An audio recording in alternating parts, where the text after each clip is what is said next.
नमस्कार, मैं हूं संजय शर्मा। आप देख रहे हैं 4 PM न्यूज नेटवर्क।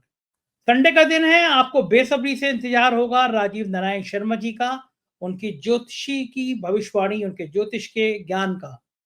मैं पहले भी कह चुका हूं, हर बार कहता हूं, अगर आपको ज्योतिष में यकीन हो तो प्रोग्राम देखिए, ज्योतिष में यकीन ना हो तो बिल्कुल मत देखिए। मेरा ज्योतिष में यकीन है, मेरी जन्म पत्री बहुत अच्छी बनी हुई है, काफ़ी चीज़ें सही निकलती हैं, इसलिए मैं ये प्रोग्राम करता हूँ। राजीव जी पेशे से पढ़े-लिखे इंजीनियर हैं, लेकिन उनकी अध्यात्म में रुचि थी, तो उन्होंने ज्योतिष का, अध्यात्म का बहुत सारा अनुभव किया। बहुत भविष्यवाणियाँ गलत निकली, बहुत सही निकली और पिछले हफ्ते जो भविष्यवाणी की थी, मैंने ईश्वर से हाथ जोड़ के प्रार्थना की थी कि ये भविष्यवाणी गलत हो जाए, क्योंकि उन्होंने कहा था कि मौनी अमावस्या के दिन कुंभ में कुछ अनिष्ट हो सकता है, कोई दुर्घटना हो सकती है। मैंने ये पिछले हफ्ते अपने यहाँ डिस्प्ले की थी, ये वीडियो हमने डाला था और इस वीडियो को डालने के बाद मौनी अमावस्या को अनिष्ट हो गया। दुनिया भर से मेरे लोगों ने मेल किया कि राजीव जी ने पहले ही कहा था कि मौनी अमावस्या को ये हो सकता है। इस बार राजीव जी ने कुंभ को लेके फिर जो भविष्यवाणी की है, मैं चाहूँगा ईश्वर वो कभी सही ना हो, वो फिर गलत हो। मैंने उनसे पूछा कि दिल्ली के चुनाव में किसकी सत्ता बनने जा रही है। वो भी इस बार के प्रोग्राम में खास तौर से आपके लिए उपलब्ध है। हम चलते हैं राजीव जी के पास, सुनते हैं। उससे पहले रिक्वेस्ट है, चैनल को सब्सक्राइब करना और ज्वाइन करना ना भूलें। चलते हैं राजीव जी के 4 PM न्यूज नेटवर्क पे। स्वागत है राजीव नारायण जी आपका, और आपकी तो बलिहारी है महाराज। आपने पिछली बार प्रोग्राम किया शायद 25 या 26 तारीख में, और ईमानदारी से कहूँ कि आपके प्रोग्राम का मुझे अच्छा नहीं लगा प्रोग्राम करके। मुझे अच्छा इसलिए नहीं लगा कि आपने उसमें कहा कि कुंभ का जो स्नान आ रहा है मौनी अमावस्या के दिन, उस दिन कुछ अनिष्ट का योग है, कुछ खराब हो सकता है, कुछ दुर्घटना का योग है। तो मुझे मन से अच्छा नहीं लगा, मुझे लगा कि आपकी भविष्यवाणी गलत हो जाए, बिल्कुल भी सही ना हो, कोई अनिष्ट ना हो।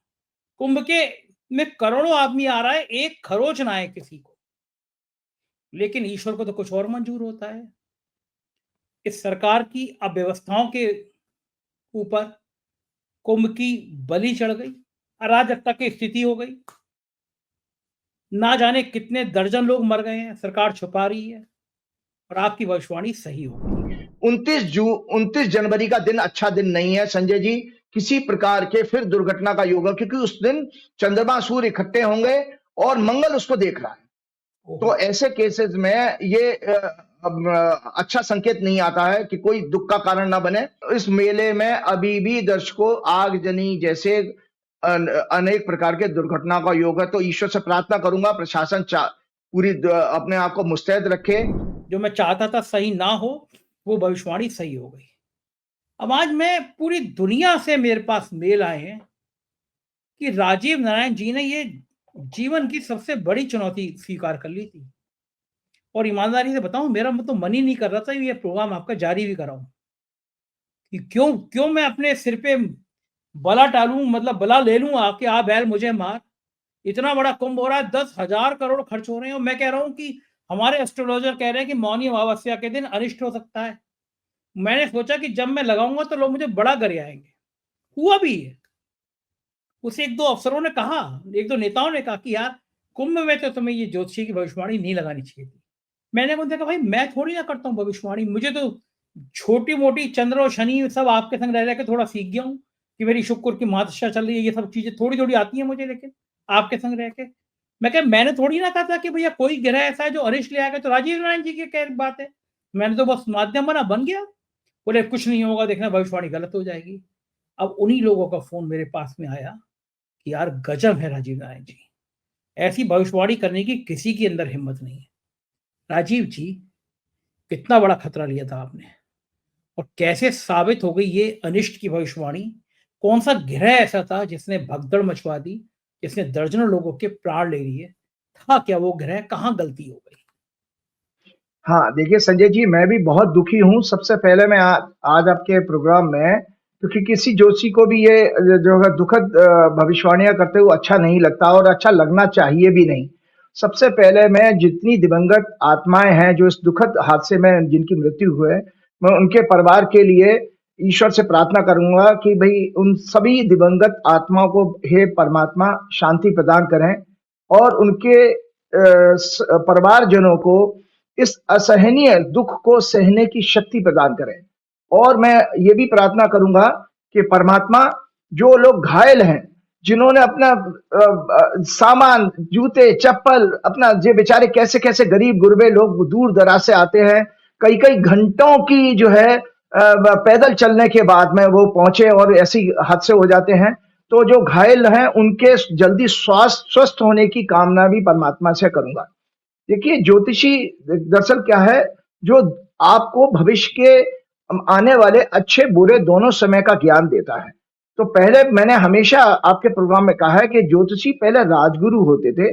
वो राजा को चेतावनी देते थे कि आने वाला ये समय खराब है, सो दैट राजा अपना मैनेजमेंट, अपना ऑर्गेनाइजेशन और उन सब चीजों को पूरा दुरुस्त करे, उनको ठीक करे। तो मेरी भविष्यवाणी उसी श्रेणी में थी कि मैं प्रशासन को और साधु संत महात्माओं को और भक्तजनों को भी एक आगाह करना चाहता था, इन्फॉर्म कर रहा था कि देखो भाई, ग्रहों का योग ऐसा बन रहा है और परिणाम आपके सामने। क्योंकि सबसे पहले मैं बार बार आपके कई प्रोग्राम में मैं बता चुका हूं, मैं वहां से शुरुआत करूंगा, जो बृहस्पति संहिता का कोट है। ग्रहों के अधीन ही यह संपूर्ण संसार है। ग्रहों के अधीन ही सभी श्रेष्ठ मनुष्य, राजनेता और अन्य महत्वपूर्ण व्यक्ति होते हैं। काल का ज्ञान भी ग्रहों के अधीन है और हमारे सभी कर्मों के फलों को देने वाले भी ग्रह ही होते हैं बृहस्पति से। विश्व के जितने भी धर्म संप्रदाय, इसको कहते हैं रिलीजन, कल्ट और सेक्स, सभी में काल के ज्ञान को पाने का महत्व रहा है। गणिता यानी एस्ट्रोनॉमी, गणिता कहते हैं, हिंदी है, एस्ट्रोनॉमी की हिंदी गणिता है। गणिता यानी astronomy, astrology which is a science of planets की ही एक फैकल्टी है, एक ब्रांच है, जिसके द्वारा काल यानी समय की कैलकुलेशन आदिकाल से हो रही है।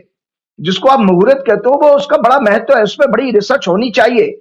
मैं तो कह रहा हूं, मेरी जबरदस्त मास्टरी है, मेरी मुहूर्त पे इतनी मास्टरी है। मैंने हमेशा पंगा लिया है आपके देश के, बनारस के लोगों से, आपके उज्जैन के बड़े बड़े संत महात्माओं से, ज्योतिषियों से भी, क्योंकि मैं साइंस का स्टूडेंट हूं। मुझे तो मैथमेटिक्स में मेरा कमांड ठीक ठाक था। मेरे 10th में 100 में से 100 मार्क्स थे मैथमेटिक्स में। तो मैं आपको बता रहा, इसलिए मैंने ये देखा कि ये निरंतर कुछ लोग गलतियां क्यों करते हैं, वो उसका कारण आगे बताऊंगा। तो ये हमेशा से आदिकाल से काल के गणना का महत्व रहा है। काल जो है वो पृथ्वी, चंद्र, सूर्य की गति के आधार पर कैलकुलेट किया जाता है। चंद्रमा, तभी तो दिन रात कहते हो आप, चंद्रमा, सूर्य और पृथ्वी की गति के आधार पर। और मजे की बात यह है कि जो सनातन संस्कृति, सनातन धर्म की हम बात करते हैं, वैदिक संस्कृति की 3 संध्याएं हैं हमारे यहाँ पूजा के। 3, जैसे मुस्लिम्स में 5 नमाज होती हैं, हमारे सनातन धर्म में 3 संध्या, मतलब ईश्वर को आराधना करने के 3 समय बताए गए हैं। एक प्रातः काल, एक मध्याह्न जब सूर्य पूरा उच्च डिग्री में होता है, और तीसरा संध्या काल जो गोधूली बेला से शुरू होता है, जब सनसेट होता है। और आपके सभी उत्सव और आपके त्योहार और 16 संस्कार, जिसमें प्रथम संस्कार आपका गर्भाधान है, 15वां संस्कार विवाह है और 16वां मृत्यु है। सभी संस्कारों में आपके इसी काल गणना का, ज्योतिष का इस्तेमाल किया जाता है। वो कैसे होती है ज्योतिष की काल गणना? क्या होती है? तिथि, पक्ष, नक्षत्र, वार, कर्ण, योग, मास और आयन, मतलब आयन कहते हैं सूर्य के मूवमेंट को, 6-6 महीने के, उत्तरायण और दक्षिणायन के आधार पर ही किए जाते हैं। मैंने आपके लास्ट प्रोग्राम में सो कॉल्ड कुंडली की, जो आपकी ये जो कुंडली है, फिर से दर्शकों को दिखा रहा हूं कि ये मैंने पहली बार किया था। दर्शकों आपकी जानकारी के लिए बताऊं तो पहली बार मैंने गणना की कि भाई, मैं जब हर चीज की घटना को देखता हूं और जिस तरह से प्रशासन और भाजपा और संघ और उसके जो जितने साधु संत महात्मा इसको मार्केटिंग कर रहे थे कि भाई 144 वर्षों बाद पूर्ण महाकुंभ बना। पहले तो मैंने आपके सारे पिछले प्रोग्राम में पुराण दिखाते हुए कहा था कि कुंभ की कहानी कहीं नहीं लिखी है, समुद्र मंथन लिखा है और गंगा स्नान का महत्व लिखा है। और साथ में यह कहा था कि महाकुंभ नाम की कोई चीज नहीं है। वो तो तुक्का लगाया गया कि 12 कुंभ हो जाएंगे, 12 से 12 गुणा करके आप 144 कहने लगे। लेकिन फिर भी अब पूर्ण कुंभ है, तो उसको मैंने ये देखा भाई, इसकी मैं काल गणना करूं। जो आपका प्रश्न का जवाब है, आपने कहा भाई कैसे इस कंक्लूजन पर पहुंचे कि भाई दुर्घटना आपको दिखाई दे रही है। और बल्कि मैंने तो एक जो आपके इलाहाबाद के पूर्व कमिश्नर रहे हैं और नोएडा अथॉरिटी के पूर्व चेयरमैन भी रहे हैं। वो आईएएस महोदय को मैंने अपनी व्यक्तिगत बातचीत भी बताई थी कि मैंने उनको पहले ही जब कुंभ शुरू हुआ, मैंने भाई साहब इसमें आगजनी की कोई घटना दिखाई दे रही है, तो उन्होंने जब आगजनी की घटना घटी और मेरा गला खराब था, तो उन्होंने कहा यार राजीव कमाल है यार, आप क्या गणना कर देते हो। उसके बाद मैंने उसी समय उनको बताया, आपके प्रोग्राम करने से पहले मैंने, भाई साहब 29 तारीख को भी कोई गड़बड़ होने वाला है क्योंकि अमावस्या है।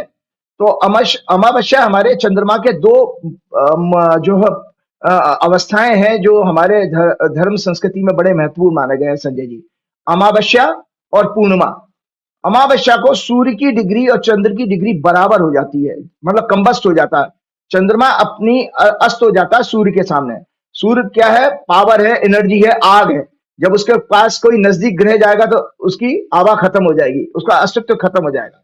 तो आपको दर्शकों को जानकारी के लिए बता दो, मैंने कैलकुलेशन कर ली थी कि जिस समय आपके 29 जनवरी की रात को 1 बजे से 1:30 बजे के बीच में जब यह दुर्घटना घटी है स्टैम्पेड की, उस समय चंद्रमा और सूर्य की लगभग बराबर डिग्री थी। 6 डिग्री कुछ मिनट का चंद्रमा था और 6 डिग्री 57 मिनट का करीब करीब आपका सूर्य था। मतलब एकदम डीप कंबशन में था चंद्रमा। और चंद्रमा मैंने जैसे बताया प्रजा का मन, सुख और शांति का कारक है, तो इसलिए दुर्घटना वहां दिख रही थी। क्योंकि अब मैं आपको बताता हूं कि भाई ये जो है, मैंने जब इसकी गणना की तो ये धनु लगन निकल के आया, और धनु लगन अपने आप में अग्नि तत्व का कारक है, सूर्य उसमें बैठा है जो अग्नि तत्व का कारक है, इसलिए मैंने आगजनी की बात की। और मजे की बात, मैं अभी टीवी रिपोर्ट्स वगैरह में देख रहा था कुछ जगह कि उस एक आग उसमें कह रहे हैं कि 200 टेंट जल गए थे पहली वाली अग्निकांड में, और उसके बाद भी 2 अग्निकांड और हो गए। एक अभी किसी प्रोग्राम में मैंने सुना देखा कि एक वीआईपी पूरी टेंट की 15-20 टेंट की जो कॉलोनी सी बनाई गई थी वो अनऑथराइज थी। मतलब इतने बड़े कुंभ में अनऑथराइज भी आपका अरेंजमेंट हो रहा है और वो जल के खाक हो गया। तो इस तरह से घटना घटी। फिर ये भगदड़ की घटना भी एक से ज्यादा हो गई है, ऐसा लोग बता रहे हैं। तो इसमें मैंने ये देखा कि नीच का मंगल 8वीं दृष्टि से सूर्य, शनि और शुक्र को प्रभावित कर रहा है, और इसमें मंगल जो है 5वें घर का लॉर्ड है। तो मैं दर्शकों को टेक्निकली चीज बताता हूं कि भाई ये जो कुंभ हुआ था, ये दरअसल शास्त्रों के अनुसार जो मैंने पिछले प्रोग्राम में बताए थे, उस शास्त्रों के में जो गणना के सिद्धांत बताए गए हैं उसके विपरीत हुआ था संजय जी। क्योंकि शास्त्र का सिद्धांत है, जो शास्त्र में लिखा है, ये चैलेंज है बनारस के बड़े से बड़े ज्योतिषी के साथ। मैं आज के सारे महामंडलेश्वरों, सारे शंकराचार्यों, क्योंकि मैं भगवान हनुमान जी का भक्त हूं साधारण सा, मैं आपको बता देता हूं, मैं कई शंकराचार्यों को मिल चुका हूं, मैं स्वरूपानंद जी का भी आशीर्वाद प्राप्त किया है, मैं आपके कैलाशानंद, आपके राम भद्राचार्य, इन सभी संतों को देख चुका हूं, मिल चुका हूं। तो इनको ज्योतिष नहीं आती, जीरो नॉलेज है ज्योतिष की, मतलब काल का ज्ञान इनको जीरो है, आता ही नहीं है। ये तो बस अपने बाबा बने हुए हैं। एक सेकंड, आप कैलाशानंद जी से भी मिल चुके हैं? जी हाँ जी, मिल चुका हूँ। अरे मैं भी उनके चक्कर में आ गया था, मैंने भी उनके संग रह के काफी दिन गुजारे। देखिए गजब आदमी है, कंगना रनौत को घुमा रहे हैं, अपने रथ में बैठकर एक साध्वी को लेके बड़ा अखाड़ों ने कहा कि भैया ये छिछारिया जो भी है, इसके बड़े बड़े वल्गर पहले ट्वीट होते थे, अब ये मॉडल बन के आ रही है। फिर पता चला उनकी कुछ और कहानी सामने आई, पता चला कि उन्होंने तो गुरु हत्या पे भी उनके ऊपर आरोप लगा, यौन शोषण का उनके ऊपर आरोप लगा। एक टाइम में अखिलेश यादव के ऊपर तांत्रिक क्रिया बनाने में उनका नाम आया था। ये सब बातें सामने आ रही हैं। एक महिला के संग होली खेलते हुए बड़ा अभद्र तरीके से कोई स्वामी गेरू वस्त्र पहने हुए व्यक्ति से इस तरह होली खेलता है, वो भी आया। अब वो महामंडलेश्वर बन गए हैं कैलाशानंद, अब वो अमित शाह पे अरे महामंडलेश्वर नहीं है, वो निरंजन अखाड़ा के हेड है, महामंडलेश्वर से भी ऊपर। मतलब अखाड़ा में कई सारे महामंडलेश्वर हो सकते हैं। ऐसे वो दाती महाराज आए थे शनिदेव वाले, वो भी औरतों के चक्कर में वो किसी तरह से उनका केस रफा दफा किया गया, वो भी खुलासा, वो भी महामंडलेश्वर बन गए। हमें तो कोई बता रहा था कि महामंडलेश्वर का 5 करोड़ में या कितने करोड़ में बिक्री होती है, और वो आपकी ममता कुलकर्णी को तो निकाल बाहर किया अभी। वो यही कैलाशानंद जी जिन पे इतने गंभीर आरोप हैं, कुछ और मैं उन पे शो भी करूंगा अभी कुछ दिनों बाद, वो अमित शाह पे जल चढ़ा रहे हैं। और बाकी महामंडलेश्वर जितने मैंने देखे, वो सब अमित शाह पे ऐसे जल चढ़ा रहे हैं जैसे शिवलिंग पे जल चढ़ा रहे हैं। मैंने दर्शकों से अपील करी, मैंने कहा तुम जिनके चरण पूज रहे हो, वो देश के गृह मंत्री के चरण पूज रहे हैं, उन पर जल चढ़ा रहे हैं। बड़े बड़े नाम थे उसमें, अकेले कैलाशानंद जी बड़े बड़े नाम थे, वो सबके सब संत अमित शाह पे जल चढ़ा रहे हैं। तो मैंने कहा तुम जिनके चरण छू रहे हो वो किसी और के चरण छू रहा है, तो भैया तुम ही लोग सीधे अमित शाह के गृह मंत्री के चरण छू लो। और मैंने कहा इन महामंडलेश्वरों के चरित्र तो ये बचे हैं कि अगर अमित शाह की जगह केजरीवाल गृह मंत्री होते तो ये केजरीवाल पे जल चढ़ा रहे होते, अगर ये अखिलेश यादव के गृह मंत्री होते तो ये अखिलेश यादव पे जल चढ़ा रहे होते। मैं ये पूछना चाहता हूँ राजीव जी, करोड़ों लोग आते हैं बड़ी आस्थाओं के साथ, चरण छूते हैं क्योंकि आप गेरुआ वस्त्र पहने हुए हैं, आपका सम्मान करते हैं, लेकिन आप इस तरह महिलाओं को, फिल्म एक्टरों के संग अभिभूत होकर हेलीकॉप्टर में घूम रहे हो, एक ऐसी विवादित एक्ट्रेस को अपने संग घाट पे बिठा के अपने रथ में ले जा रहे हो, महिलाओं के संग बड़े अभद्र तरीके से होली खेल रहे हो और फिर अमित शाह पे जल चढ़ा रहे हो। लोगों की आस्थाओं के साथ खिलवाड़ नहीं है। कितने मन से भगवान समझते हैं लोग आपके, यार ये गेरुआ पहने हुए महाराज है हमारे, इनके चरणों में लौट जाओ, चरणों की धूल मिल जाए इनके, और ये गृह मंत्री पे ऐसे लट्टू हो जा रहे हैं। एक और ऐसी एक एक और एक बिल्कुल बिल्कुल एक और एक महापागल है आपका वो मध्य प्रदेश का, वो चिकना सा लड़का, वो आए दिन बकवास करता रहता है, कोई धीरेन्द्र शास्त्री का। उसने क्या कह दिया, बाबा बागेश्वर ने आज क्या कहा, उसने कहा कि जो गंगा के तट पे मरे तो बड़ा अच्छा है, इनको सीधा मोक्ष मिलेगा। अब लोग सोशल मीडिया पर लिख रहे हैं तो अपने परिवार को भी लिया बेटा, कितना गंदा गंदा लिख रहे हैं लोग, लिखना नहीं चाहिए लेकिन कितना गंदा लिख रहे हैं भाई। मैं तो ये सच कहा कि इसका भाई ये सब गुंडागर्दी है वहां पर इन लोगों की, क्योंकि वहां पर आदिवासी लोग बहुत ज्यादा हैं, गरीब इसके फॉलोअर्स हैं, इसको कोई ज्योतिष वोतिष आती नहीं है, वो पर्ची बना के जाना क्या क्या कर देता है। देखिए अमूमन जितने साधु संत महात्मा, मैं आपको दर्शकों की जानकारी के लिए बता देता हूं विश्व के लोगों को, कि प्रश्न कुंडली एक होती है। प्रश्न कुंडली है कि जो भाव आपके मन में उठा उसी समय मैंने कोई कुंडली बनाई, उस समय ग्रहों की जो स्थिति है ना उस पर आपको कुछ उल जुलूल बता दिया, वो तुक्का लग गया, सही हो जाता है। जैसे आपसे कहा कि एक फूल पुष्प उठा के दिखा दो, या आपसे कहा एक आप सांस कौन सी लेफ्ट से ले रहे हो या राइट से ले रहे हो, सिद्धांत कुछ बने हुए हैं कि आपका कोई एक स्टार्टिंग पॉइंट वो फिक्स कर देंगे, उस पर कुंडली बन जाते हैं। तो इस तरह के और इसके फिक्स प्रोग्राम होते हैं, मैंने कई प्रोग्राम देखे थे, सब नकली हैं, इसी के लोग होते हैं, वो बैठे हुए होते हैं, वो अपनी बातें करता रहता, महाबकवास। इसका भाई तमंचे में पकड़ गया, मैंने कहा तुझे अपने भाई की जन्मपति पर्ची नहीं निकाल मिली, तेरा भाई तमंचे में पकड़ा जा रहा है, बाबा बागेश्वर बाग बना हुआ है। बाबा दुर्भाग्य हमारे देश की जनता का भी कि ऐसे पाखंडी लोगों को, अभी मैं तुलसीदास जी की रामचरितमानस दिखाऊंगा, जो तुलसीदास जी ने आज से अकबर के टाइम में तुलसीदास जी हुए, उन्होंने इन पाखंडी बाबाओं के बारे में क्या कहा, मैं जरूर बताना चाहूंगा। तो मैं आता हूं एक छोटी सी हटके एक चीज बताता हूं कैलाशानंद जी के लिए। हम बहुत कई साल पहले एक परशुराम परिषद बनाई थी हमारे कुछ लोगों ने, तो उसमें मैं प्रवक्ता था। बड़े एक्टिव थे, उनके संपर्क में थे, बड़ा अच्छा लगता है तब कैलाशानंद जी। तो मैं उसमें प्रवक्ता था, और उसके बाद हाँ, तो मैं इनके आश्रम में कई बार गया हूँ, वहां हरिद्वार में किसी के साथ मुझे लेके गए, और मेरा संपर्क था, मुझे बाई नेम सबसे जानते भी हैं। तो आपके वो क्या ना कलराज मिश्रा जी बेचारे दुखी थे, उनको मोदी जी ने 75 साल के बाद रिटायर कर दिया था MSME मंत्रालय से, तो वो दुखी थे। तो उन्होंने मुझे एक दिन लंच पे बुलाया, मैंने उनकी कुंडली देखी, तो मैंने कहा आप बन जाओगे, आपके जो है गवर्नर बनने वाले हो और उत्तर भारत का कोई राज्य मिलेगा। तो कैलाशानंद जी बड़े नारियल फारियल और दुपट्टा लेके उनके घर में पहुंचे थे, तो हम लोग सब लोग इकट्ठे थे। तो वहां जब बातचीत हुई तो कैलाशानंद जी ने कहा मुझसे सब लोगों से, भाई राजीव जी बताएंगे कि कल्ला जी राज्यपाल बनेंगे नहीं बनेंगे। तो मैंने कहा अवश्य बनेंगे, मैं तो उनको व्यक्तिगत रूप से बता चुका हूं। तो वहां पर कैलाशानंद जी ने पब्लिकली, कम से कम 50 लोग इकट्ठे थे उनके रिसेप्शन में, मतलब जो उनका वेटिंग ड्राइंग रूम होता है कलराज मिश्रा जी की सरकारी कोठी पे दिल्ली में। और कैलाशानंद जी ने कहा था कि अगर राजीव जी की भविष्यवाणी सच हो गई तो मैं राजीव जी को 1 लाख रुपए पुरस्कार दूंगा। भाई मैं आज आपके प्रोग्राम के माध्यम से कहता हूं कि स्वामी जी, महाराज जी, आप तो बहुत पैसे वाले हो, आपके पास तो सुनने में आया कि प्राइवेट हेलीकॉप्टर भी है और कई मर्सिडीज है इनके पास में। और मैंने कहा भाई वो 1 लाख रुपए इस गरीब ब्राह्मण के तो दे दो यार, अभी तक तो आए नहीं, क्योंकि कलराज मिश्रा जी बन गए थे राज्यपाल। सो चलो खैर, ये सब बाबा कैसे हैं वो मैंने पहले ही अपने प्रोग्राम में जब कुंडली चर्चा की थी, मैंने कहा था ये कुंड जो है, ये कुंभ जो है सेक्स और भोग विलासता के लिए भी जाना जाएगा, क्योंकि इसमें शनि और शुक्र इकट्ठे हैं, मंगल उसको देख रहा है। शुक्र जो है सेक्स है और मंगल उत्तेजना, जो कहते हैं कामोत्तेजना, तो कामोत्तेजना इसमें हावी रहेगी और भोग विलासता का भी यही योग है। और इसके साथ साथ मैंने ये भी कहा था, चूंकि चौथे और 10वें घर में राहु केतु हैं, तो चौथा घर होता है हमारे घर का, सुख शांति का, और 10वां घर होता है कार्यशैली, प्रशासन, एडमिनिस्ट्रेशन का।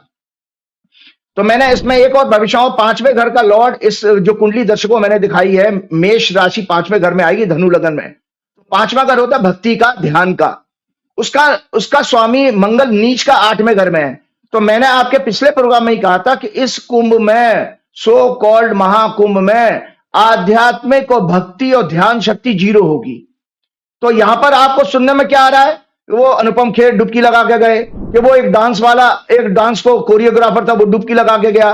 वो हेमा मालिनी कह रही हैं, हेमा, शर्म आनी चाहिए हेमा मालिनी को। एक एक एक सोशल इन्फ्लुएंसर है, तानिया नाम है शायद उसका हमने ट्वीट भी किया। हमने देखा एक दिन एक मोहतरमा का एक वीडियो वायरल हो रहा है, बाउंसर के संग खड़ी हुई, कह रही कहाँ भीड़ है, देखिए कितना खाली तट है, हम हैरान, पूरा कुंभ में खाली और अकेले मोहतरमा, बाउंसर पीछे खड़े हुए। हमने सर्च किया मोहतरमा है कौन, पता चला मोहतरमा तो बड़ी पहुंची हुई चीज है। पर्यटन विभाग का हजारों करोड़ का बजट है, तो पर्यटन विभाग के जो सबसे बड़े अफसर हैं, उनके संग मोहतरमा बड़ी गुफ्तगू करती नजर आ रही थी। तो हमें पता चला कि पर्यटन विभाग ने खासी कृपा की है इनके ऊपर। मालूम करा रहे हैं कि कितने करोड़ दिए या नहीं दिए हैं। फिलहाल पर्यटन विभाग लट्टू हो गया और मोहतरमा पे अलग वे वीआईपी घाट पे व्यवस्था करा दी कि आप जाइए, बाउंसर के संग फोटो खिंचाइए, वीडियो खिंचाइए। और साहब मोहतरमा का जलवा है, मोहतरमा पहुंच गई, लेकिन जब भगदड़ मची तो मोहतरमा फंस गई और उनके सामने कुछ मौत हो गई। अब वही मोहतरमा रो रो के कोस रही हैं सबको कि मेरे सामने मौत हो गई। तो यहाँ पे आप सही कह रहे हो, भोग का, सेक्स का, सौंदर्य का, विलासिता का ये कुंभ नहीं है तो क्या है? एक बड़ा अफसर लट्टू है, आपको निछावर कर दे रहा है पर्यटन विभाग, आप वहां पे खाली तट पे बैठ के खड़े होके आप अपना ब्यूटी शो कर रही हो। ये सरकार को दिखाई नहीं पड़ी ऐसी सब चीजें। अजीत जी आप सही कह रहे हो कि कोई ना कोई ग्रह गड़बड़ता, ये भोग विलासिता हो। बिल्कुल बिल्कुल, वो है ना, मैंने कहा ना, मैंने तो बता दिया, अनैतिक सेक्स का कारक होता है शनि और शुक्र का कॉम्बिनेशन, और मंगल उसको देखे तो 100%। तो मैं आपको बता रहा हूं, क्योंकि देखिए ये दुखद बात है। मैं सबसे पहले अपने विषय पर आता हूं कि जो टेक्निकली शास्त्रों में लिखा है कि इलाहाबाद में पूर्ण कुंभ तभी होगा जब बृहस्पति वृषभ राशि में, 2 नंबर राशि में, और सूर्य जो है मकर राशि में आए, और चंद्रमा भी मकर राशि में होना चाहिए। तो क्योंकि वृषभ से चंद्रमा जो है वो सूर्य मकर राशि 9वां घर बनता है। 9वां घर हमारे यहाँ तीर्थ का माना गया है, आध्यात्मिक शक्ति और चेतना का माना गया है। तो दर्शकों को जानकारी बता देता हूं, दर्शक इस कुंडली को देखें, 13 जनवरी की कुंडली को, कि सूर्य जो है धनु राशि में था और बृहस्पति से सदाष्टक योग बना रहा है।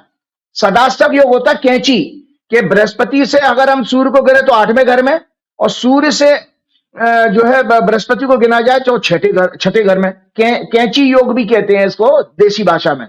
तो सदाष्टक योग बना, तो इसमें तो कुंभ होना ही नहीं चाहिए था 13 तारीख को। और ये 14 जनवरी की कुंडली है। दर्शकों देखो, 9 बजे की कुंडली है, 14 जनवरी की, मकर संक्रांति की, और मकर संक्रांति को सूर्य 9 बजे मकर में आ गया। यहां पर कंडीशन पूरी हो रही थी। तो टेक्निकली शास्त्रों के अनुसार यह कुंभ 14 तारीख को 9 बजे से पहले शुरू नहीं होना चाहिए था। ये चैलेंज है पूरे आपके सनातन धर्म के एक से बड़े एक तुर्रम को, मेरा खुला चैलेंज है मेरे से शास्त्रार्थ करने किसी भी प्लेटफॉर्म पे, चाहे वो बनारस विश्वविद्यालय के हों, चाहे वो उज्जैन के जोशी हों। अगर नहीं कर सकते तो इसका मतलब है आप हमारे सनातन धर्म को कमजोर कर रहे हो। मौन रह करके आप सत्ता की, माया की गुलामी करते हो, और परमात्मा इस जीवन में आपको दंड जरूर देगा। तो मैं जल्दी से इसकी टेक्निकल खामियां बताता हूं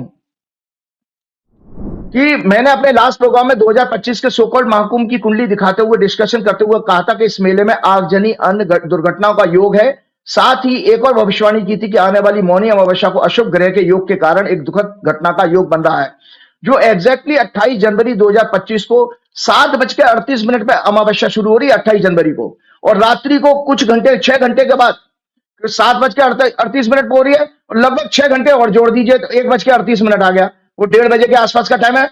6 घंटे में ये कांड हो गया।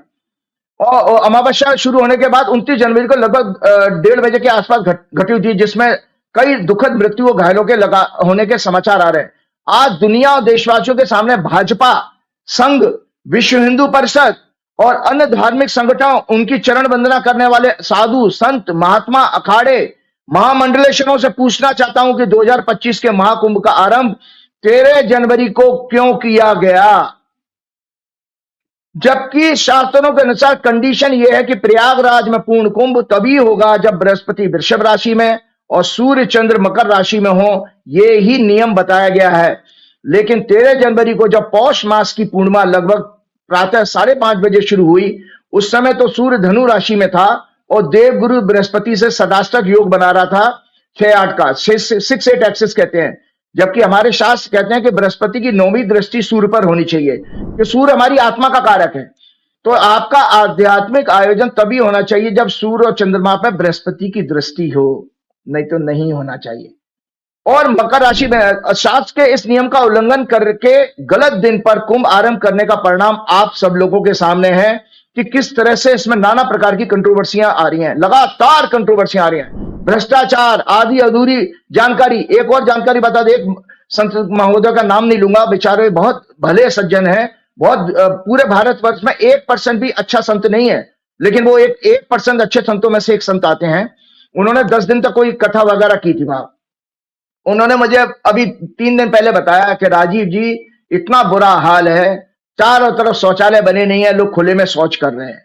और जो नाले आपके गंगा में गिरते हैं, इन बदमाशों ने क्या किया, जिनको ठेका दिया गया होगा कुंभ के आयोजन का, उसमें नाले के पाइपों में छेद करके फाउंटेन बना दिए, फव्वारे बना दिए। तो उसमें नाले का पानी निकल रहा, तो उसमें कह रहे चारों तरफ बदबू बहुत हो रही है उसमें, इसी वजह से। और वो बता रहे हमारी कथा में कई सारे लोग ऐसे आए जो बीमार पड़ने लगे हैं। तो इस तरह की अवस्था, नालियां पूरी तरह खुदी नहीं, शौचालय पूरे बने। देखिए, this is next to impossible. आप एआई का सहारा लेके ये कहते हैं 10 करोड़ आ गए। 10 करोड़ कितने, लगभग उत्तर प्रदेश की आधी आबादी, लगभग 20-22 करोड़ की आबादी है ना। अब संजय जी आप खुद हो जी, आप तो बड़े पत्रकार हैं, आप तो उस तरफ के क्षेत्र को कवर करते रहे हैं। अगर 10 करोड़ आदमी क्या उस छोटे से जमीन के टुकड़े पे इकट्ठा हो सकता? इम्पॉसिबल, कभी नहीं हो सकता। अब आप ये कहते हैं, जब मैंने कहीं प्रोग्राम में सुना था कि भाई उत्तर प्रदेश सरकार, आदित्यनाथ जी की सरकार ये कहती है कि हमने 10,000 सफाई कर्मचारी लगाए थे। अब बताइए पूरे प्रदेश में अगर सफाई कर्मचारियों की संख्या निकाली जाए तो लाखों होगी पूरे प्रदेश के लिए, उसके आधे कर दो तो भैया कई लाख लगाओ, 10,000 क्या कर लेगा वहां, भुइयां उखाड़ेंगे क्या? 10,000 तो कुछ कर ही नहीं सकते वहां पर सफाई कर्मचारी। और वो भी सफाई कर्मचारी कितने मुस्तैदी के साथ काम है, कोई सो रहा है कोई जाग रहा है, तो आप 25% भी मान लो, 20% मान लो जो एक्टिव होंगे। तो इस तरह से वहां पर गंदगी बहुत है, जो कई वीडियो लोगों ने शेयर की। मैं आगे अपने विषय पे आता हूं। तो इस शास्त्र के इस नियम का उल्लंघन करके गलत दिन पर कुंभ आरंभ करने का परिणाम आपके सामने है। आम जनता के टैक्स के पैसों से लगभग 8,000 करोड़ रुपए खर्च करके इस मेले को वीआईपी और राजनीति का मेला बनाकर मार्केट किया गया। आम जनता जानवरों की तरह धक्के खाकर कई घंटों तक जाम में भूखे प्यासे फंसे रहकर कई किलोमीटर पैदल चलकर गंगा स्नान के लिए पहुंचना चाहती है, और उसे निर्देश दिया जा रहा है कि आप कहीं पर भी स्नान कर लें। जबकि सत्ता के दलाल चमचे नेता अनिल अंबानी, हेमा मालिनी, ममता कुलकर्णी, अमित शाह, अदानी शानो शौकत के साथ बीच संगम पर बड़े आराम से स्नान करते हुए पुण्य कमाने का ढोंग दिखा रहे हैं, और गोदी मीडिया के निरंतर प्रचार के द्वारा आम जनता के कष्टों का मजाक उड़ाया जा रहा है। आप ये फोटो दिखा रहे हो तो आप जनता का मजाक उड़ा रहे हो। आपने उसको सोचिए किस तरह की वो यारी। मैं तो मेरा बहुत दिल दुखी है, मैं कह नहीं सकता। देखिए, भगवान से प्रार्थना करूंगा संजय जी कि हे हनुमान जी महाराज, मुझे इतनी आध्यात्मिक शक्ति दें कि मैं श्राप देने की स्थिति में आऊं। तो मैं श्राप देना चाहूंगा समस्त भाजपा को, समस्त विश्व हिंदू परिषद को, समस्त जो है आरएसएस को, समस्त महामंडलेश्वरों को, समस्त अखाड़ा के प्रमुखों को, कि तुमने जो सनातन धर्म के साथ अन्याय कर रहे हो, भक्तों के साथ अन्याय, भक्तों से तुम्हारी पहचान है, तुम भक्तों के बिना शून्य हो। जितने भी अखाड़े वाले हैं सब दान पेटियां खोल खोल के लगा के बैठ जाते हैं। ऐसा कहा जा रहा, देखिए, और पुण्य कमाने का ढोंग दिखा रहे हैं, कैसे मजाक कर रही है गोदी मीडिया। ऐसा कहा जा रहा है कि इलेक्शन कमीशन को धक्का बताकर दिल्ली चुनाव के दिन 5 फरवरी को मोदी स्नान करेंगे, ऐसा जानकारी आ रही है। और वोटिंग को प्रभावित करने की मंशा से मीडिया उसको 5:30 बजे तक लगातार दिखाएगी, यही इनकी साजिश है। चीफ इलेक्शन कमिश्नर भांग खाकर इस सबका आनंद ले रहे हैं। भांग खा ली उन्होंने तो राजीव कुमार ने। ये साधु संत महात्मा अखाड़ों के मठाधीशों के अंदर अगर 1% भी, संजय जी, इन सारे संत महात्माओं के अंदर अगर 1% भी तपोबल होता तो ये दुर्घटना को रोक के दिखा दे। ऐसे दुख आए ना भाई, अगर आप तपोबल है आपके अंदर, आप हिमालय में जाने कहां का तपस्या कर रहे हो तो रोक के दिखा दो। अगर नहीं है तो तुम भी ढोंगी हो, तुम भी पाखंडी हो, जिसका कि तुलसीदास जी ने यह वर्णन किया है। मैं जल्दी से तुलसीदास जी की बात दिखाता हूं। ये जो है मैं पढ़ के सुनाता हूं, बल्कि मैं किसी का अपने बात नहीं कहूंगा। वो कहते हैं कलयुग के पापों ने सब धर्मों को ग्रस्त लिया। ये उत्तरकांड में तुलसीदास जी आज के संत महात्माओं के बारे में जो कह रहे हैं, कलयुग के पापों ने सब धर्मों को ग्रस्त लिया है। सदग्रंथ लुप्त हो गए हैं। घमंडियों ने अपनी बुद्धि से कल्पना करके बहुत से पंथ प्रकट कर दिए हैं, जो अलग अलग धर्म बना दिए हैं। कलयुग में ना वर्ण धर्म रहता है, ना चारों आश्रम रहते हैं। सब पुरुष स्त्री वेद के विरोध में लगे रहते हैं। ब्राह्मण वेदों के बेचने वाले, राजा प्रजा को खाने वाले होते हैं। वेद राजा प्रजा को खाने वाले का मतलब शोषण करने वाले। वेद की आज्ञा कोई नहीं मानता। जिसको जो अच्छा लग जाए वही मार्ग है। डींग मारता है वही पंडित है। मिथ्या आरंभ करता है, आडंबर करता है और दंभ में लगा रहता है, उसी को लोग संत कहने लगे हैं। जिस प्रकार आप सोचिए, जो आचारहीन है और वेद मार्ग को छोड़े हुए हैं, क्या कहते हैं, कैलाशानंद जी और फलाने ठिकाने बाबा, कोई चिदानंद सरस्वती है, कोई रामदेव है, कोई आपके कई सारे महात्माओं के नाम है, अवधेशानंद जी हैं। इन सभी लोग सुन ले तुलसीदास जी आपके बारे में क्या कह रहे हैं। जो आचारहीन है, वेद मार्ग को छोड़े हुए हैं, कलयुग में वही ज्ञानी और वही वैराग्यवान है। जिनके बड़े बड़े नाखून और बड़ी बड़ी लंबी जटाएं हैं, वही कलयुग में प्रसिद्ध तपस्वी हैं।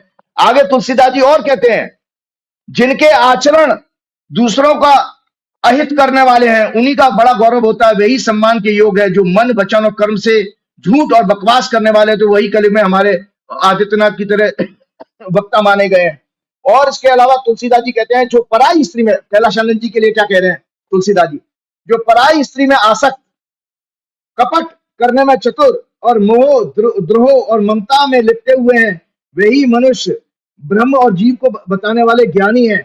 मैंने ऐसे कलयुग का चरित्र देखा है। तो मैं आपको बता रहा हूं, सन्यासी, ये जो बड़े बड़े इन्होंने जो कहते हैं, मुझे वही प्रयागराज के पूर्व कमिश्नर बता रहे थे कि राजीव, वहां पर ये बड़े बड़े अखाड़ा वाले लोगों ने 1-1 लाख रुपए टेंट का पर डे का चार्ज कर रहे हैं। तो उन लोगों के सुनिए तुलसीदास जी क्या कहते हैं, सन्यासी बहुत धन लगाकर घर सजाते हैं, उनमें वैराग तो रहा नहीं, उसे विषयों ने हर लिया है। तपस्वी धनवान हो गए हैं और गृहस्थ दरिद्र हो गया है। बेचारा गृहस्थ इसी तरह सड़क पर मेरा मरा जा रहा, कीड़े मकोड़ों की तरह से कुचल कुचल के।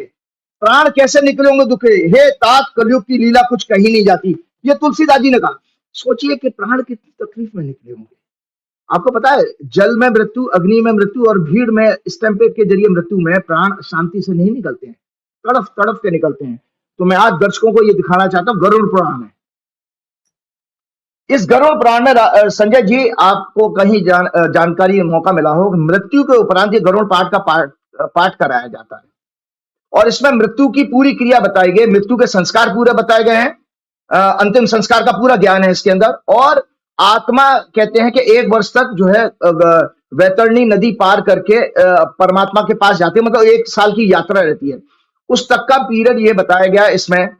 तो मैं आज दर्शकों आपको जानकारी के लिए बता देता हूं कि जिन्होंने उस दिन इस दुखद घटना के बाद बिना श्रद्धांजलि दिए, बिना उन मृतक लोगों के तर्पण के और स्नान किया है, वो सब पाप के भागीदार हैं, जिस दिन मौनी अमावस्या के दिन किया है।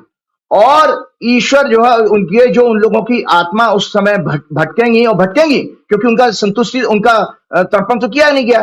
तो ये इस कुंभ के रहे सहे असर को खत्म करेंगी और इस सब के पापी जो है, ये महामंडलेश्वर, प्रशासन, अधिकारी और इवन भाजपा संघ और मोदी शाह सब बनेंगे। क्योंकि आपने देखा वो शाह का, जब मैंने देखा 27 तारीख को, और शाह जब घूम के आया है, तो सोचिए 48 घंटे से कम समय में दुर्घटना घट गई है। एक आदमी, एक तो डरपोक इतना है कि वो पूरी डुबकी नहीं लगाई, उसका ऊपर पीठ दिखाई दे रही थी।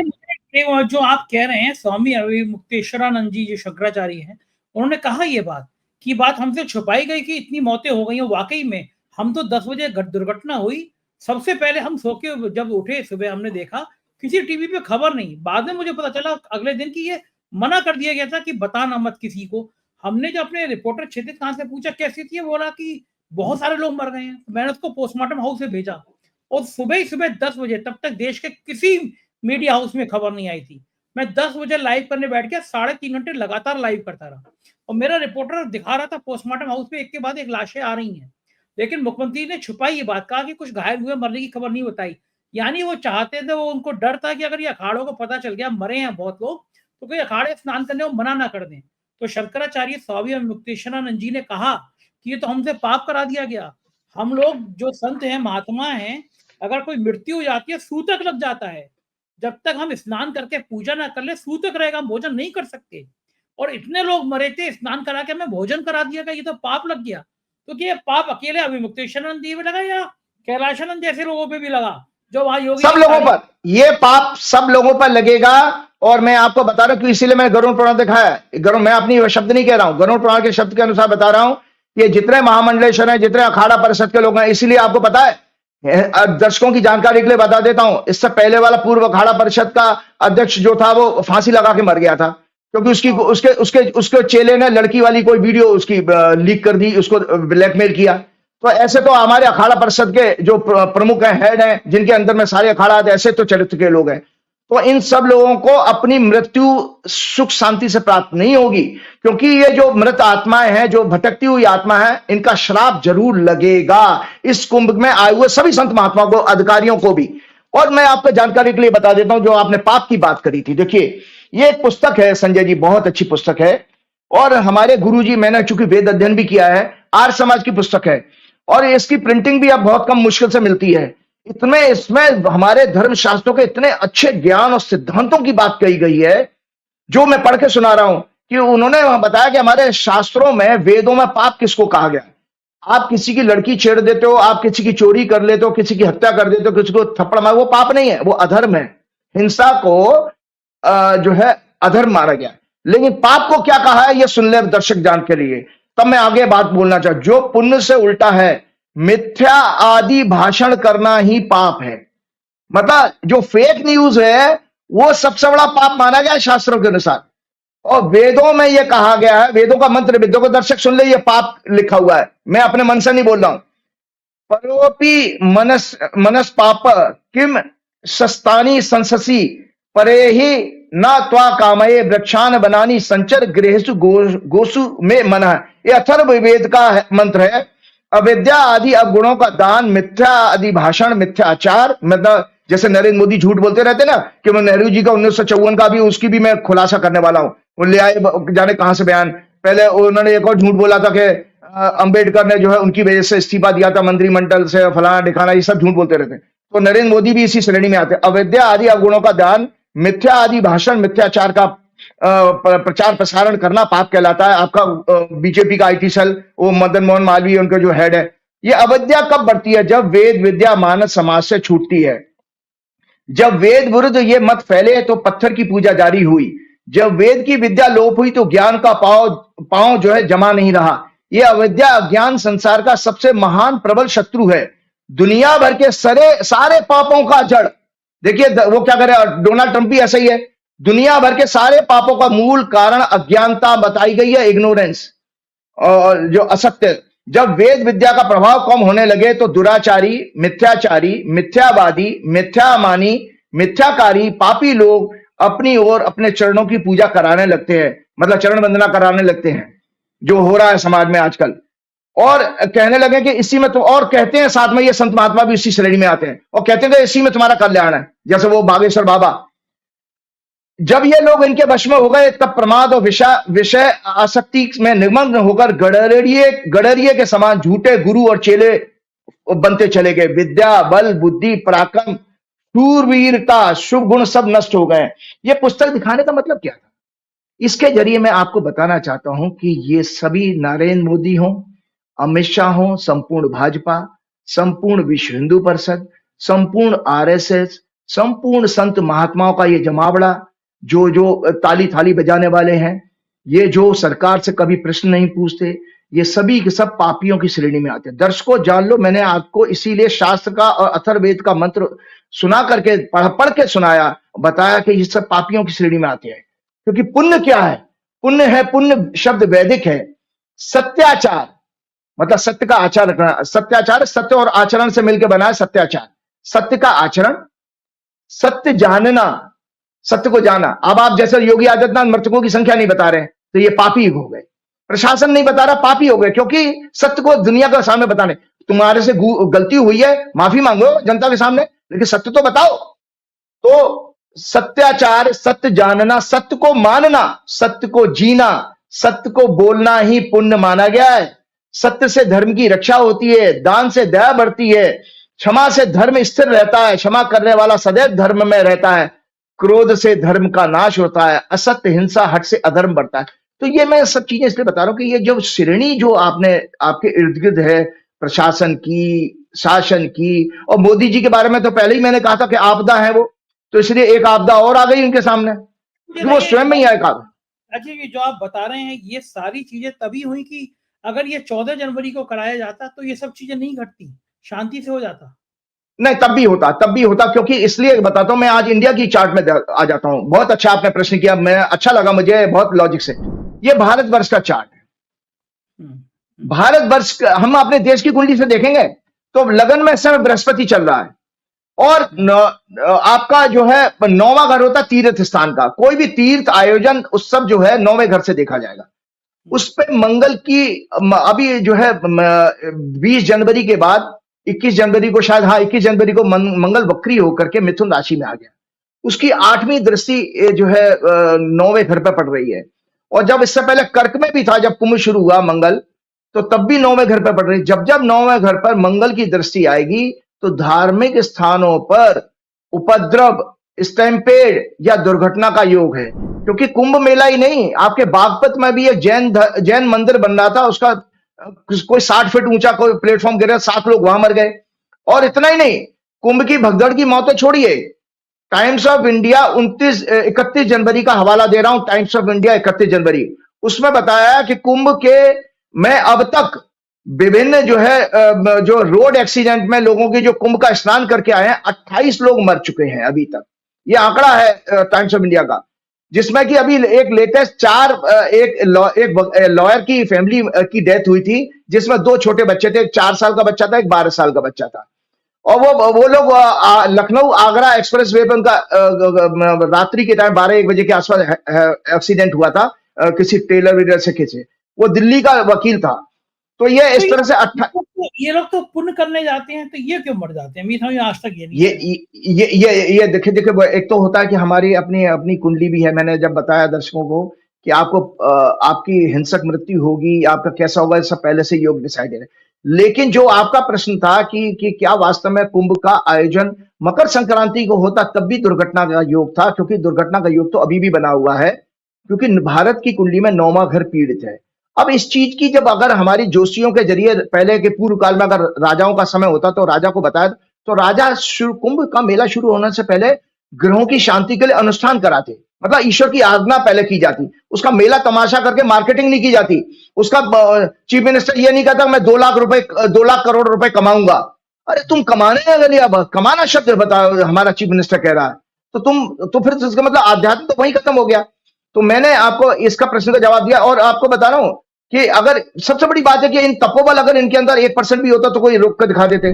देखिए, ये सभी सत्ता, पैसा, ग्लैमर, सुंदरियों जैसी माया से आकर्षित हैं। ये संत महात्मा अपना समस्त तपोबल खो चुके हैं। जनता बेकार ही इन बाबाओं के पीछे आकर्षित है। इनके अंदर जरा सा भी नैतिकता, साहस नहीं है जो ये सत्ता प्रशासन को अव्यवस्था के ऊपर प्रश्न पूछ सकें, उन्हें श्राप दे सकें। ये सभी सत्ता की गुलामी करते हुए मूक रहकर ताली थाली बजाना जानते हैं। जिस लगन में धनु में ये मेला शुरू हुआ, उसको स्वामी गुरु वक्री संकट के भाव में 6वें घर में था। मैंने आप सोचे मेला का जब शुरुआत हुई थी तो उसका लगने जो 6वें भाव में, 6वां भाव होता है रोग, ऋण, शत्रु और एक्सीडेंट का, तो वहां से ही नाना, इसीलिए देखिए रुक नहीं रहे। आप एक घटना हो जाती तो जोशी की बात गलत मान देते, लेकिन तो आप देख रहे लगातार न्यूज आ रही है और आगे भी आने वाली है। जल्दी से मैं आपको बता देता हूं, मोदी जी जिस दिन स्नान करने का योजना बना रहे, मुझे नहीं पता, कुछ लोग कह रहे थे कि 5 को जाएंगे, कब है, लेकिन दर्शकों 3 तारीख को जो आने वाली भविष्यवाणी मैं एक और करने जा रहा हूं कि ग्रहों का योग अच्छा नहीं है, जिस दिन बसंत पंचमी का नहान आ रहा है। क्योंकि मैंने बार बार कहा कि जब आपका चंद्रमा जिस दिन पीड़ित होगा, वहां उस दिन शोक का दिन जरूर होता है। तो उस दिन चंद्रमा राहु के साथ में पीड़ित है और मीन राशि में होगा, और मीन राशि जो है जल तत्व की भक्ति की राशि है। सो भक्तों को फिर कोई कष्ट की योग बन रहा है। मैं चाहूंगा कि मेरी भविष्यवाणी गलत हो जाए।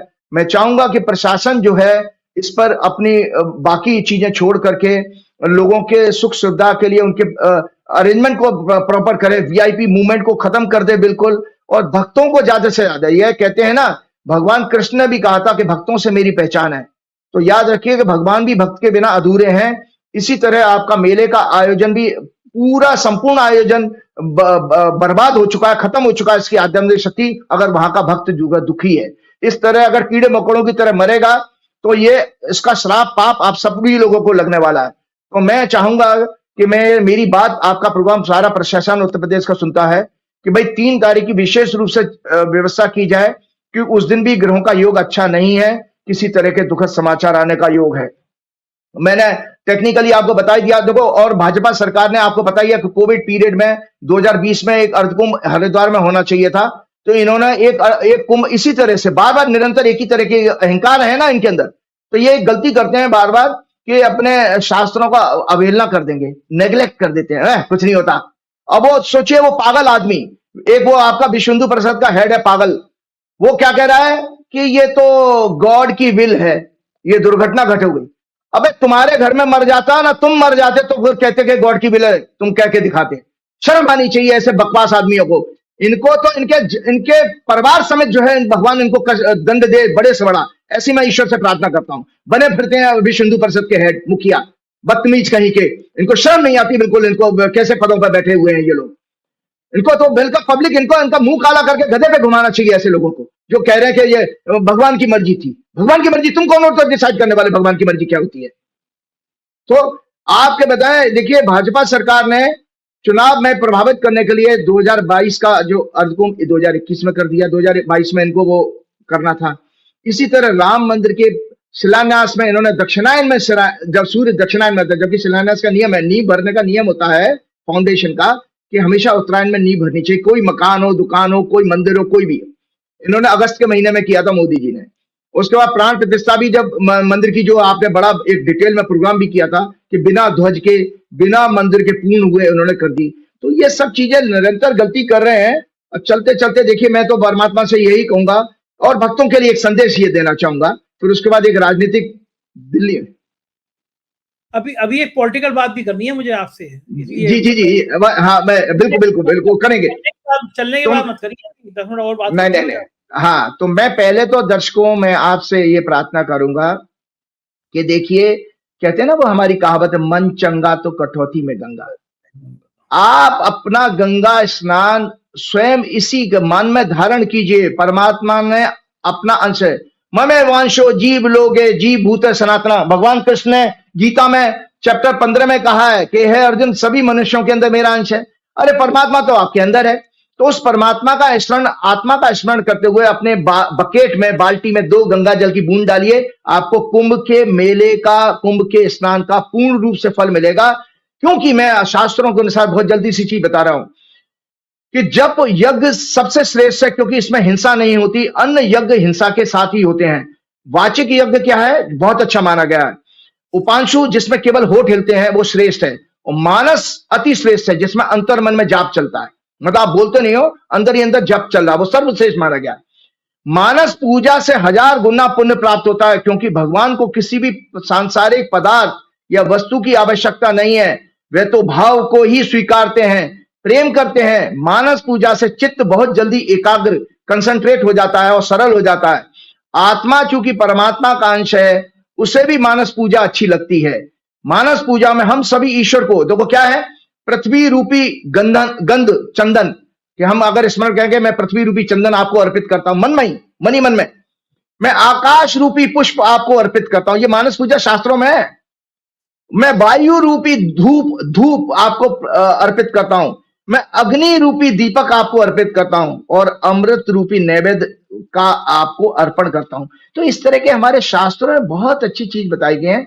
जरूरी नहीं है कि आप वहां पर धक्के खा के प्रशासन की इस मार से आप पीड़ित हो। मैं प्रार्थना करूंगा कि बाकी दिन में आप करिए। ये मेरा दावा है हनुमान जी की भक्ति के कारण। आपको इन संत महात्मा अखाड़ा वालों से ज्यादा अच्छा बड़ा पुण्य प्राप्त होगा। बिल्कुल ठीक है राजीव जी, अब एक भविष्यवाणी और कर दीजिए मेरे को आप, क्योंकि बहुत सारे लोगों ने मुझसे सवाल पूछने को कहा। हमारा ये प्रोग्राम 2 तारीख को रिलीज हो रहा है और 3 दिन बाद दिल्ली का चुनाव है। दिल्ली के चुनाव की झलक थोड़ी सी दिखला जाइए। बड़ा मोदी बनाम केजरीवाल, दिल्ली पूरी सुलगी हुई है। दिल्ली की दिशा किधर जा रही है? दिल्ली का सिंहासन, दिल्ली का ताज केजरीवाल के सिर पर या फिर भाजपा के सिर पर? क्या आपके गहराई बताते हैं? देखिए, पहली तो मैं दर्शकों ये बता दूं, ये मैंने 2 कुंडलियां बनाई हैं। ये 2 कुंडलियां हैं कि जिस दिन 5 फरवरी को चुनाव होगा तो 7 बजे की कुंडली बना दी, सुबह 7 बजे वोटिंग शुरू होती है। और एक कुंडली बनाई है 8 फरवरी की, जिस दिन परिणाम आ रहा है। तो परिणाम आएगा तो हमने लगभग संजय जी 12 बजे मान लिया कि 12 बजे तक सारे रिजल्ट क्लियर हो जाएंगे, दोपहर के 12 बजे तक, ठीक है ना। तो हमने 12 बजे की कुंडली बनाई और 5 फरवरी की 7 बजे की कुंडली बनाई है। तो सबसे पहले मैं एक आपको दर्शकों जानकारी के लिए बता देता हूं। पहली जो है कुंडली मैं आपको दिखा रहा हूं आम आदमी पार्टी की। भाई 3 पार्टियां इसमें हैं। ये आम आदमी पार्टी की कुंडली है। आम आदमी पार्टी की कुंडली आम आदमी पार्टी बनी 26 नवंबर 2012 सोमवार 11:59:50 का मकर लगन की कुंडली है। चौथे घर में चंद्रमा और केतु और बृहस्पति 5वें घर में, 10वें घर में शुक्र, शनि उच्च का है और शुक्र भी अपनी मूल त्रिकोण राशि में है और बुध है। और 11वें भाव में इनका सूर्य और राहु है और 12वें भाव में मंगल है। तो सबसे ज्यादा ग्रहों की स्थिति जो है और इस समय इनकी जो दशा चल रही है आम आदमी पार्टी की, शुक्र में शनि में चंद्र चल रहा है। महादशा शुक्र की, अंतर्दशा शनि की और प्रत्यंतर दशा चंद्रमा की। तो चंद्रमा की स्थिति जो 5 फरवरी को होगी वो डिसाइड करेगी कौन सी पार्टी की सरकार बनने जा रही है। और चंद्रमा की स्थिति जो आपकी जन्म कुंडली से आपके कुंडली की बनेगी 8 फरवरी को जिस दिन परिणाम वो डिसाइड करेगी। तो आपको जानकारी के लिए दर्शकों बता देता हूं, चंद्रमा जो है उस समय मेष राशि में होगा 5 फरवरी को जिस दिन चुनाव पड़ रहा है। इसका मतलब है आम आदमी पार्टी के फेवर में वोट पड़ने जा रहा है। और जब 8 फरवरी को चंद्रमा मिथुन राशि में होगा मंगल के साथ, और मिथुन राशि मंगल से तीसरा घर बनता है, मतलब 311 एक्सेस है। तो चंद्रमा की स्थिति आम आदमी पार्टी के लिए उस दिन भी अच्छी आ रही है चंद्र कुंडली से। सो एक तो मैंने ये देखा, और इनकी दशा जो है आम आदमी पार्टी की 410 एक्सिस की है। चौथा घर सिंहासन क्राउन होता है और 10वां घर सत्ता का होता है। तो ये देखिए एक छोटा सा एलिमेंट्री नॉलेज रखने वाला ज्योतिष का आदमी भी कह सकता है कि भाई इस पार्टी के लिए राजयोग का योग है, क्योंकि इनकी 4-10 की दशा चल रही है। अब आ जाती है मैं आपकी कांग्रेस की कुंडली।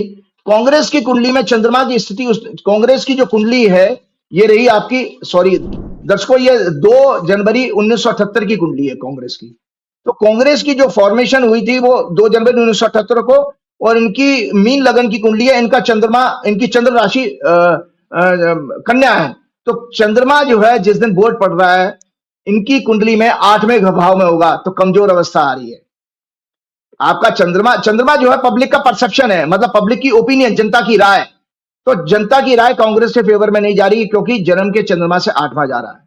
एक कुंडली मैं अब बीजेपी की दिखा देता हूं, क्योंकि बीजेपी की कुंडली भी है मेरे पास में।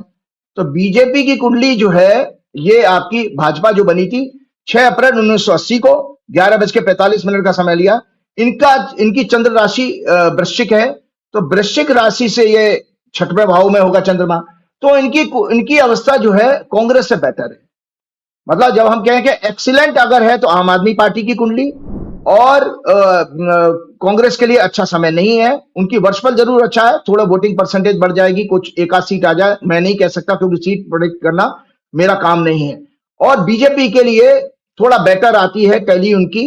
लेकिन सरकार में जो है अरविंद केजरीवाल की, मैंने पिछले प्रोग्राम में एक बार चर्चा की थी कि अरविंद केजरीवाल जी की कुंडली में उनको वही जो है अरविंद जी की, मैंने बताया भी था आपके प्रोग्राम में, ये अरविंद की कुंडली है। अरविंद की कुंडली में शनि जो है 8वें भाव में जा रहे हैं। और आप सोचिए, आपके प्रोग्राम में मैंने कहा था कि इनके खिलाफ कोई षड्यंत्र जरूर रचा जाएगा, तो उनको जेल भेजने की पूरी तैयारी के इलेक्शन कमीशन भी डंडा लेके पीछे पड़ गया। बेवजह के बेफजूल के वो कर रहे हैं। और इसके साथ साथ उनको वो दोबारा उनकी फाइल खोल दी गई है, क्या उनको परमिशन वगैरह दे दी केस चलाने की।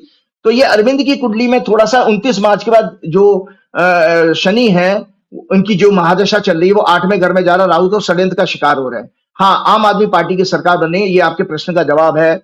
एक चलते चलते मैं एक छोटी सी कुंडली जरूर चर्चा करना चाहूंगा आपके सामने, और फिर उसका प्रोग्राम समाप्त करूंगा, क्योंकि जब टाइम तो हो ही गया है। वैदिक ज्योतिष में कहते हैं भाई ये मेडिकल एस्ट्रोलॉजी है, ये है मेडिकल एस्ट्रोलॉजी। और ये देखिए, आपको दर्शकों की जानकारी के लिए बता देता हूं, ये इसका फोटो आप भेजिए, दिखा दीजिएगा। ये आपके कुंडली के सारे साइन है। इसमें जो बॉडी में देखो, तुला राशि जो आ रही है 7 नंबर तुला राशि, नाभि से नीचे का पेट आता है, एब्डोमेन, नाभि से नीचे का पेट।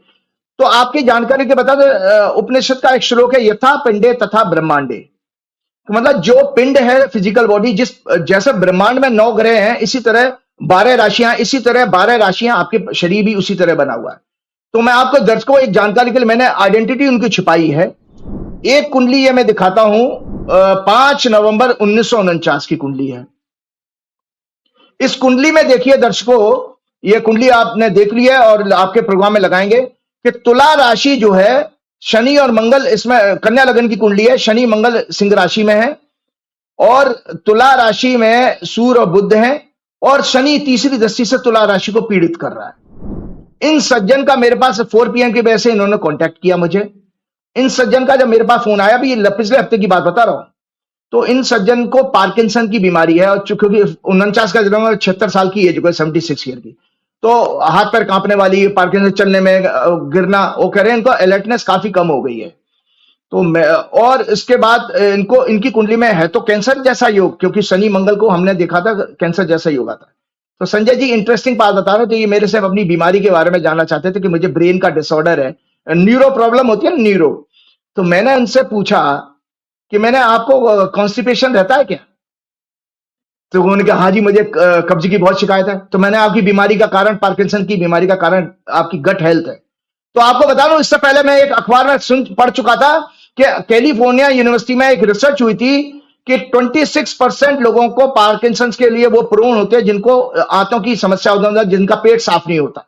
तो एक कुंडली मैंने ये दिखाई है, एक कुंडली और मैं दिखाता हूं, ये 23 फरवरी 1955 की कुंडली है, ये फीमेल की है, ये दिल्ली का जन्म है, 23 फरवरी 1955। दर्शक इस कुंडली को भी देखेंगे, मैं सारी कुंडली आपको बताऊंगा कि इस कुंडली में शनि तुला राशि में है, मंगल मेष राशि में है, तो यहां पर भी तुला राशि पीड़ित हो रही है। इन महिलाओं को 4था स्टेज का आंतों का कैंसर डिक्लेयर हुआ, और अबू धाबी में इनका ट्रीटमेंट चल रहा है। तो आपने देखा दर्शकों, हमारी जो मेडिकल एस्ट्रोलॉजी की किताब दिखाई, मैंने कहा तुला राशि आपके नाभि से नीचे का पेट है। 2 कुंडली दिखा दी कि तुला राशि पीड़ित हो रही है, तो आपको आंतों की समस्या आ रही है। एक कुंडली और मैं दिखा रहा हूं संजय जी, उसके बाद आपका प्रोग्राम समाप्त करना चाहूंगा। ये कुंडली और देखिए, ये एक मॉडरेटली जवान इंसान की है। इनका जन्म हुआ 15 जून 1978 का, 1978 का, ये भी दिल्ली का बर्थ है। ये अमेरिका में बड़ी हाई पोजीशन पर थे किसी कॉर्पोरेट में।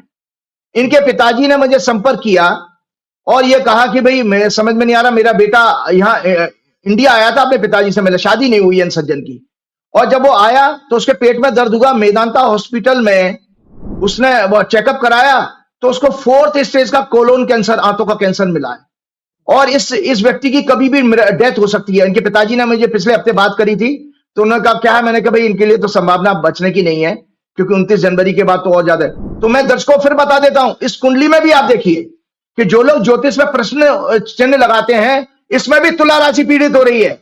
इसमें तुला राशि में शनि मंगल है, और अगर शनि मंगल 11वें भाव का 3, 6, 10, 11, ये ग्रोथ के होते हैं। आपका आर्थिक ग्रोथ हो या बीमारी का बढ़ना हो, तो ग्रोथ के हाउस ग्रोथ है 3, 6, 10, 11।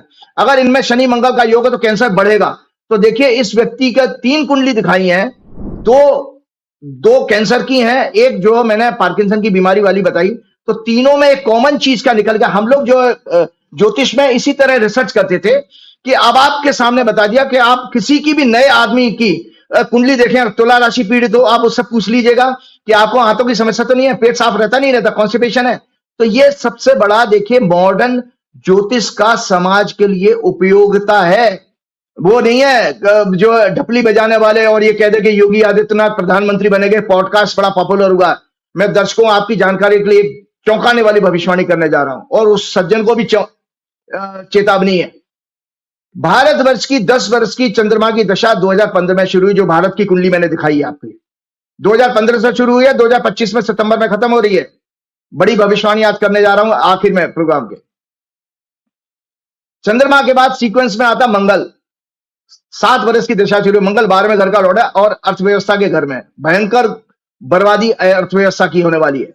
और चंद्रमा जो मंगल जो कि राहु के नक्षत्र में है, तो मैं चैलेंज के साथ कहता हूं कोई धार्मिक महात्मा संत कोई भारत का प्रधानमंत्री नहीं बन सकता, बल्कि जनता, क्योंकि चौथी दृष्टि जनता के पब्लिक के संतान भाव पर आ रही है। इसका अर्थ है बांग्लादेश, पाकिस्तान और श्रीलंका की तरह जनता सड़कों पर आना शुरू हो जाएगी, क्योंकि जब चंद्रमा की दशा शुरू हुई तो भावनात्मक मुद्दे प्रधान रहे हैं। देखो 2015 से देखो, मोदी जी ने 1 साल अच्छा काम किया है, लेकिन 15 से भाजपा ने हिंदू मुसलमान, मस्जिद के नीचे मंदिर और फलाने ठिकाने, तुम यूनिफॉर्म सिविल कोड, फलाना ठिकाना, आप वक्फ बोर्ड, ये सारे आप इमोशनल जो है मुद्दों को आपने उठाया। वो क्यों उठाया? क्योंकि 10 वर्ष से चंद्रमा की महादशा चल रही थी। अब वो भावनात्मक मुद्दे खत्म होंगे। और मंगल लॉजिक और रीजनिंग का लॉर्ड है। जनता लॉजिक और रीजनिंग से अब ये जान पाएगी कि कौन सा महात्मा पाखंडी है, कौन सा नेता पाखंडी है, कौन सा नेता पापी है। इन सब का जब निर्धारण आपके करेंगे, क्योंकि लॉजिक और रीजनिंग स्ट्रांग हो गए। मंगल 5वें घर को देख रहा है और स्टूडेंट आंदोलन आ रहा है और सत्ता को उखाड़ फेंकेगा। इसी के साथ हनुमान जी की प्रार्थना करते हुए, श्री गुरु चरण सरोज रज निज मन मुकुर सुधार, वर्णव रघुवर बिमल जसु जो दायक फलचार, बुद्धिहीन तनु जान के सुमरो पवन कुमार, बल बुद्धि विद्या देव मोह हरऊ कलेश का। जय हनुमान, जय गुरु, कृपा करुण गुरुदेव की नाम। ये तो राजीव नारायण जी और कैसी कैसी बातें करते हैं, कैसी कैसी भविष्यवाणी करते हैं। मुझको यकीन है बातचीत पसंद आई होगी। आपकी राय तभी अच्छी लगेगी जब आप कमेंट करें, बताइएगा जरूर। शुक्रिया।